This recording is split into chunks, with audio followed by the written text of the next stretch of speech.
Hey guys, happy Black Friday. Is that a thing? I don't know what you're supposed to say on Black Friday. Well, hopefully you guys got everything you wanted to get. I unfortunately had to work, so I didn't get any shopping done. I did do some things on Amazon, but that's beside the point. I don't know why I said I would get this up on Friday. It's been a crazy week with people visiting from out of town and everything, so this is actually going to be going up first thing Saturday morning, hopefully, if I don't sleep in too late. I will admit I did work today, so I was going to be breaking this into a Preop 1 and Preop 2, but after going over the book and trying to break it down into watchable videos, I don't want you guys sitting and listening to me for 30 minutes. I don't want these videos to be that long. I know that if they get too long, you're going to lose interest and you're going to walk away. So I'm probably going to be breaking this down into more like 3 or 4 videos. I know it's a lot and I apologize, but it's just, there's so much to cover, and I don't want to bore you guys. I know you have busy lives, I certainly do, so I'll be breaking these down into a few more than intended. So without any further ado, hopefully you guys like this video. If so, make sure to like and subscribe. But let's get on with Preop 1. So first things first, when you get there, you are going to get your surgery Bible, basically, because it has tons of information in here, you guys. The first part of the meeting was led by the bariatric program administrator. She is basically the person who, when you guys have any questions before surgery, if you're thinking about it, she'll set you up with a seminar and get you all the paperwork and get everything going, tell you what you need to do throughout these 6 months for you to proceed with the procedure. And so the first part of the Preop 1 meeting is what she led, and so that's kind of what I'll be talking about in this video. So I don't know what form you're gonna get when you have your Preop 1, but this is ours, and it's nice because it comes in a nice little binder, and they actually gave some recipes in here too. So when we talk about the Preop 2, she gave some recipes for like pureed and when you're on your soft food diet, ideas like that. So the first part, she went over the 2 procedures, which at this point everybody should know what procedure you're having done. She also showed the bariatric woman, which I don't know if everyone has these, but this is what Covenant uses, and it basically is the benefits of surgery. So, but like any weight loss surgery, there are considerations when you are having a procedure like this done, because you know you went through all these steps to get there. Like they did a psych evaluation. It's not to find out if you're crazy. She tells you that right off the bat. It is to see if you have an underlying eating disorder, because if you have, yeah, they need to address that first before you can take a procedure like this on. Second thing she talks about is you get to find out who your frenemies are post-operatively. When you're having this procedure done, and I've already experienced this myself, people will be, some will be really happy for you and others won't be. You will have frenemies that will say, oh, you know, like just another bite, or they're not considerate of what you are going through. And until someone has this procedure or goes through these steps, no one really gets it. No one truly understands what is going on and what is actually required for you to do this, and what you need to be successful. So this is where she talks about finding a support group. There are lots of different support groups on the internet, on Facebook. Covenant has a monthly meeting. I think it's the first Wednesday of every month. I haven't actually gone to the meeting of them yet, but there are support groups out there, guys. I recommend reaching out to them.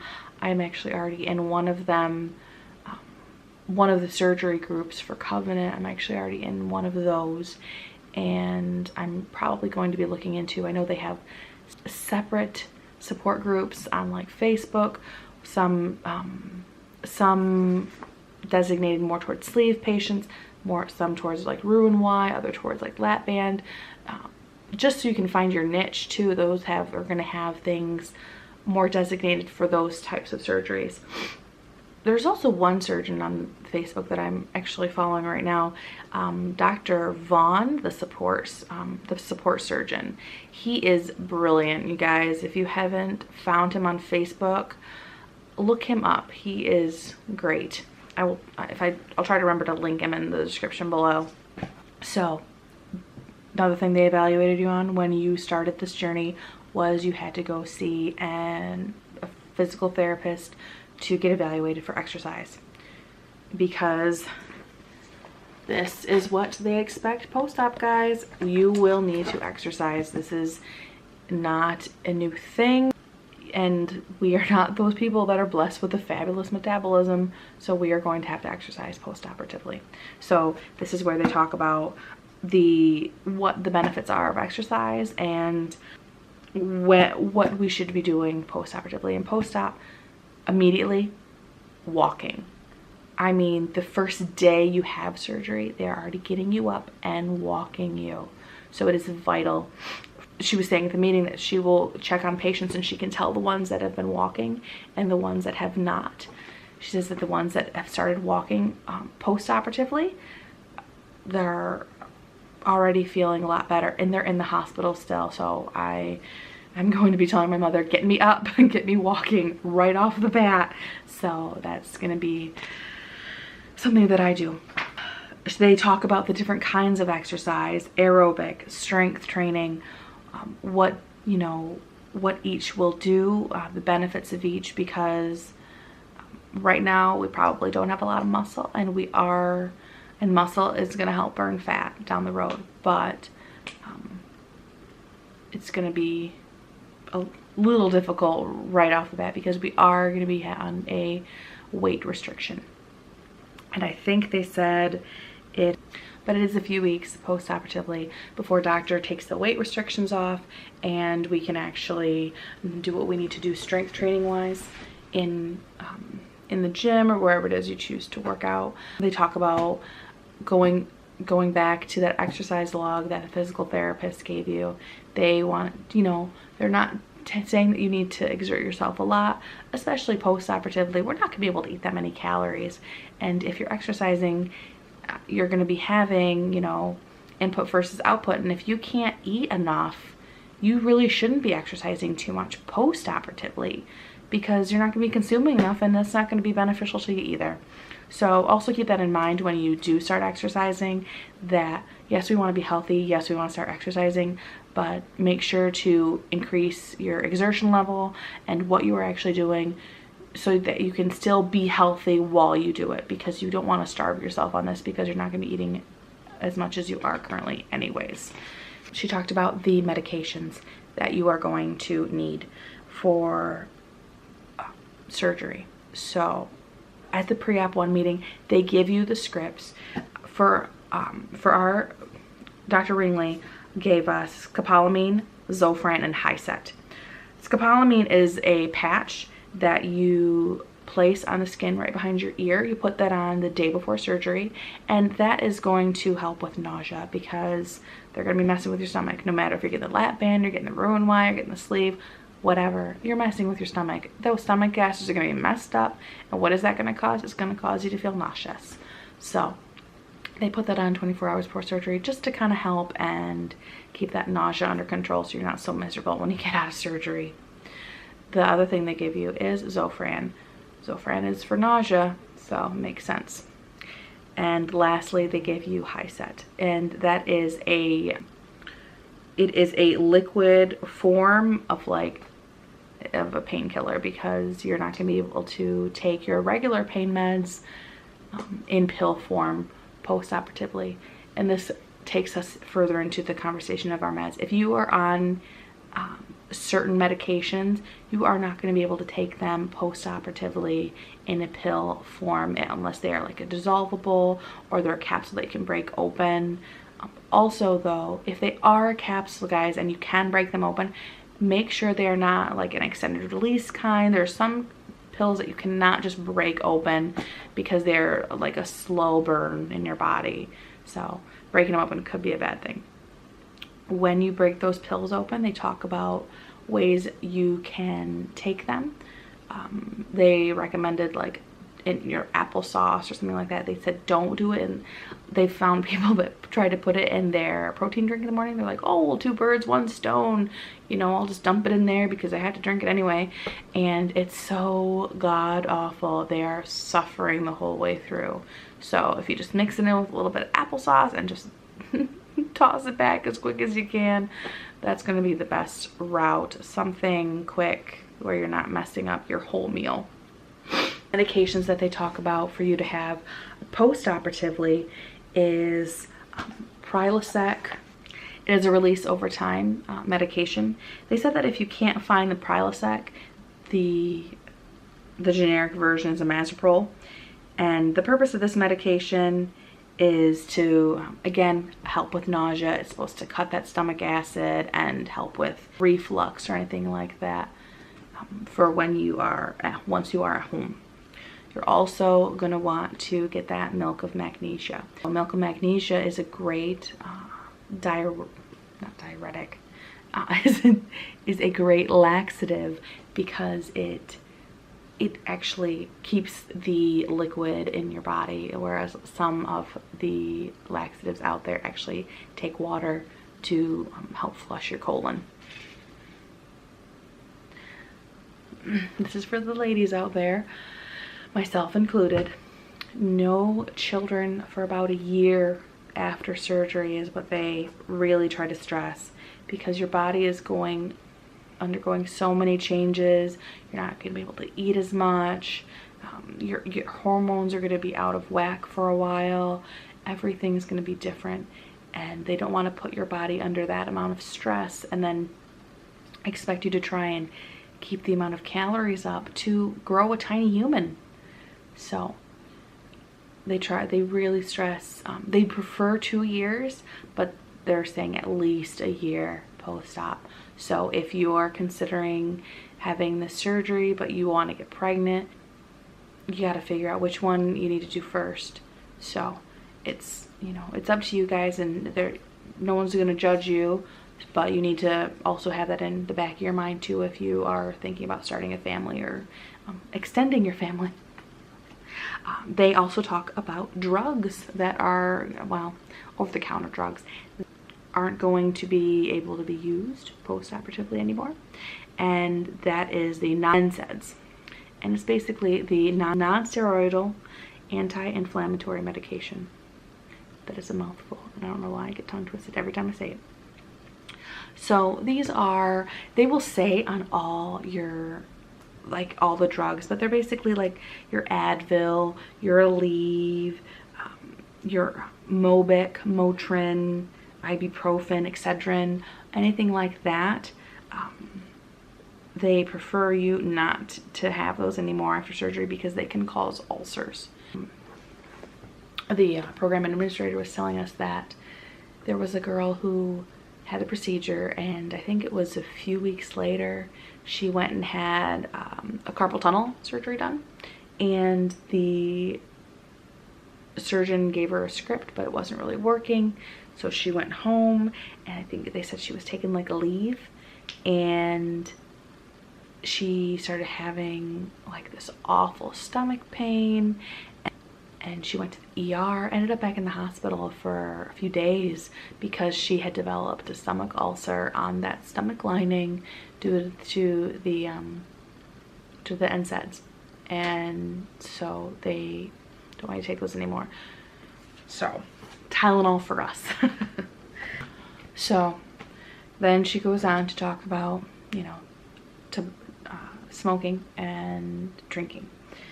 I personally don't smoke, so it's not an issue for me, but she says that before you have this procedure done, no smoking at least 8 weeks prior to your surgical date.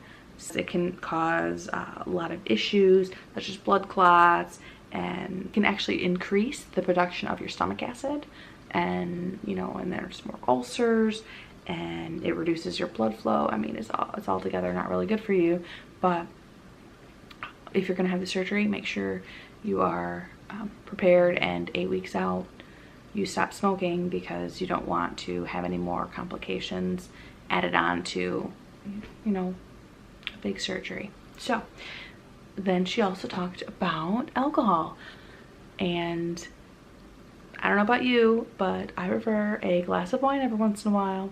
I am a mother.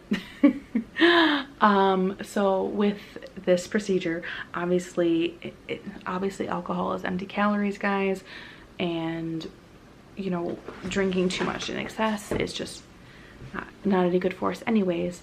But they say 3 months to avoid drinking. I will say though, the dietitian really stressed more like 6 months, 6 months post-op, because you want to give yourself full time to immerse yourself in this new way of eating, and you can't do that consuming these extra calories from alcohol. So the dietitian really stressed more like 6 months, which is fine. I figure at this point, what's May? They also stress that when you do have that first drink, only have one, and do it in a safe place. Make sure you have people with you, because your stomach's gonna be smaller, you know, you're having those bodily changes, the body, and you're not gonna know how your body's gonna react. You're probably gonna get pretty liquored up over one. So yay, less drinks. Then the program administrator jumped kind of back to the support groups and stuff like that. Factors for success. She talked about these different factors, and how when you know these things, and this is why this is in this, like, you know, surgery Bible, why these things are going to help you, and they are tools to help you be successful. First and foremost, with this has education. You need to know the risks. You need to know what the requirements are. You need to know what you are signing up for, what you are agreeing to when you have this procedure. Second, support. I told you guys about the frenemies you guys are going to encounter once you have this procedure done. It is, you know, people are gonna open their true colors to you, and that's where you need to then find those true friends, find that good support group. Accountability. You need to find someone to be accountable to. So you need to find some way to show what you're doing, prove that you're doing is on the right steps. Sign up for an app, however you can log your food. Covenant has the site Berrytastic that they use to log food and exercise and water, and I think she said even like, oh, go down to like how many times you poop, which I don't think you need to log that, but whatever. Healing. You need to prepare to heal, guys. They say 6 to 8 weeks recovery time when you do this. I mean, unless you have like a desk job that you can just sit there and you're not lifting anything, they really stress, like, this time is for you, not only to heal, but to learn and to change. You're going to go through stages with this diet post-operatively right off the bat, and to do those, if you don't take the time at home to work on everything you need to, which leads right into the next step, which is nutrition. This is a new diet. You need to be eating and drinking in a new way, and that's okay. So you just need to be prepared to make the nutritional changes as well. We talked about the exercise, which is another one of the keys. 7th step, listen. Right now, we don't listen to our bodies. This is how we got to this point. Our body's gonna start sending signals as to when we are full. Some people it's a hiccup. Some people it's just, they feel full up to here. Other people, heartburn. You don't know what your signal's gonna be until you get there, but your body is gonna be giving you signals as to what as to you being full. So you need to listen to them. And finally, you need to follow up. You need to come in for those yearly checkups with the dietitian or with the surgeon, whoever you need to meet with, to make sure that you are on the right path. Because if you're having an issue, they're going to want to know about it. They're going to want to get you back on track because they want to make sure that you're successful. She talked about rules to live by, eat slowly, chew thoroughly, small meals. This book is a tool, and we are going to be successful. I'm going to be successful, and I want you guys to all be successful too. So we can do it. And you guys are welcome to talk to me and ask me any questions. And if you know, if you're struggling, just let me know. You know, everybody who has this procedure done gets it. And no one out there is going to understand what you're going through except someone who's done it themselves. So if you guys need someone to talk to, I'm here. If you don't, you know, find a group, find someone to talk to. You're going to need that. In the next video, I'm going to hopefully have up, I'm going to try and like bombard you guys with a bunch of videos over the next few days, because Thursday is the surgery and I know that I'm probably going to be out of commission. I might try to actually vlog that day. I don't know. It just depends. I know it's going to be a little bit crazy, and I don't know. I'll just kind of talk to you guys a little bit before I go in and what I'm going through. I don't know if you guys are interested in that. We'll see. I know it'll probably be up, well, obviously then it'll be up once I get home.